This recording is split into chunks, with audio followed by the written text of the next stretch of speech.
அனைவருக்கும் வணக்கம். தெய்வீக பலன்கள் சேனல் சார்பாக தங்களை அன்புடன் வரவேற்கிறோம். இன்று நம் காணொளியில் காண விரும்புவது மார்கழி மாதத்தில் மட்டுமே பக்தர்களுக்கு காட்சி தரும் சுயம்பு லிங்கம் சிறப்புகளை பற்றி இந்த காணொளியில் பார்க்கலாம். வாருங்கள் காணொளிக்கு செல்லலாம். மறக்காமல் ஒரு சப்ஸ்கிரைப் செய்யவும். நாமக்கல் மாவட்டம் திருச்செங்கோடு நகராட்சியில் திருச்செங்கோடு மலை மீது ஸ்ரீ அர்த்தநாரீஸ்வரர் மலைக்கோவில் உள்ளது.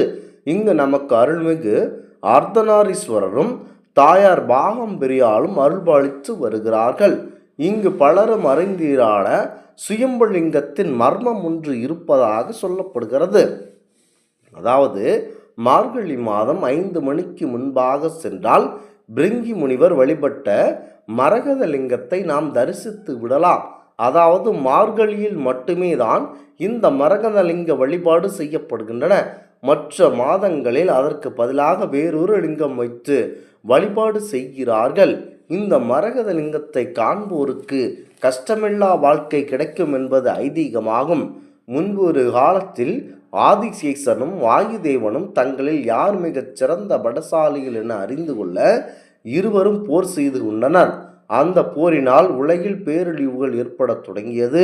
இந்த துன்பங்களை கண்ட முனிவர்களும் தேவர்களும் அவர்களிடம் யார் பலசாலி என்பது அறிய ஒரு வழியை சொல்லி அதில் யார் வெற்றி அடைகிறீர்களோ அவர்களே பலசாலி என தெரிந்து கொள்ளலாம் என சொல்லுகிறார்கள். அதன்படி ஆதிசேஷன் தன் படங்களால் மேருமலை சிகரத்தின் முடியை அழித்து கொள்ள வேண்டும். அதாவது சிகரத்தின் முடியை அழித்து கொள்ள வேண்டும். வாயுதேவன் தன் பலத்தினால் பிடியை தளர்த்த வேண்டும் என கூறினார்கள். ஆனால் வாயுதேவனால் பிடியை தளர்த்தவே முடியவில்லை.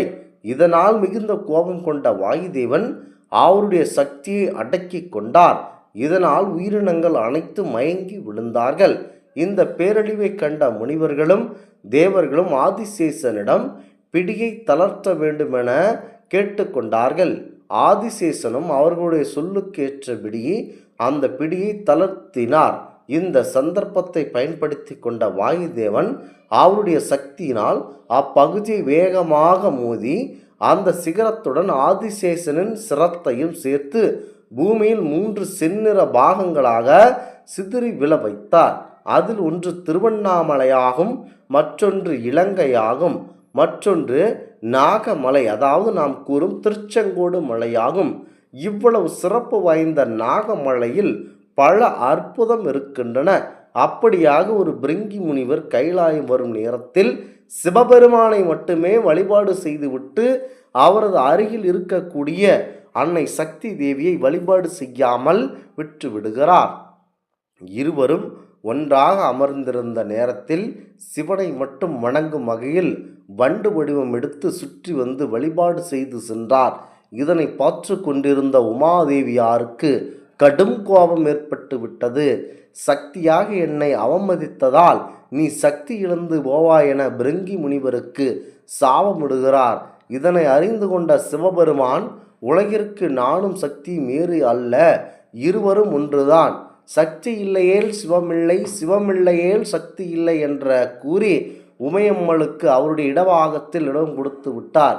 மேலும் பார்வதி தேவி சிவபெருமானுடைய இடபாகம் பெறுவதற்காக இந்த நாகமலையில் வந்துதான் தவம் புரிந்து கேதார கௌரி விரதம் இருந்ததாக சொல்லப்படுகிறது.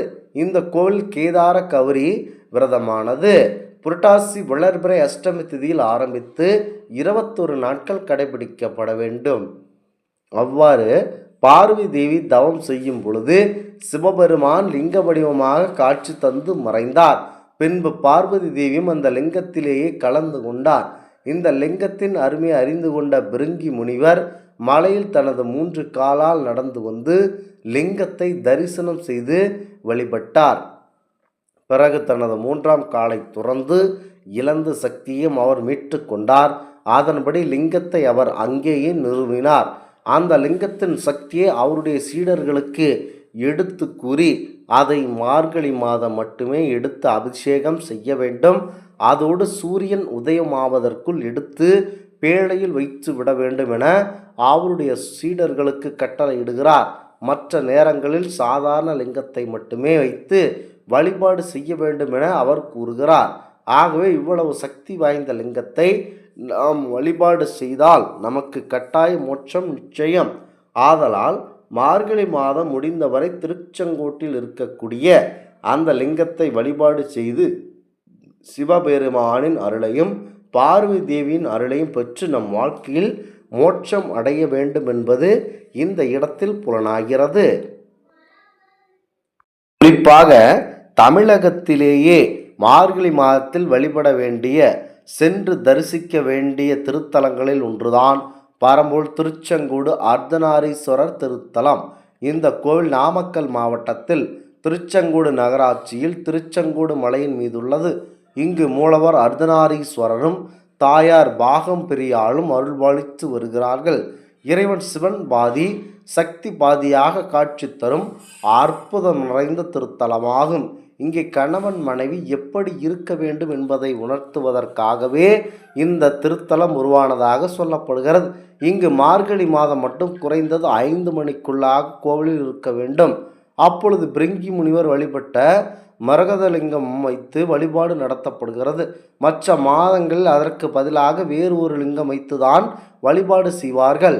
முன்பொரு காலத்தில் ஆதிசேஷனும் வாயுதேவனும் தங்கள் யார் பலசாரி என அறிய இருவரும் போர் செய்து இதனால் உருவாக்கப்பட்ட தலமே இந்த திருத்தலமாகும்.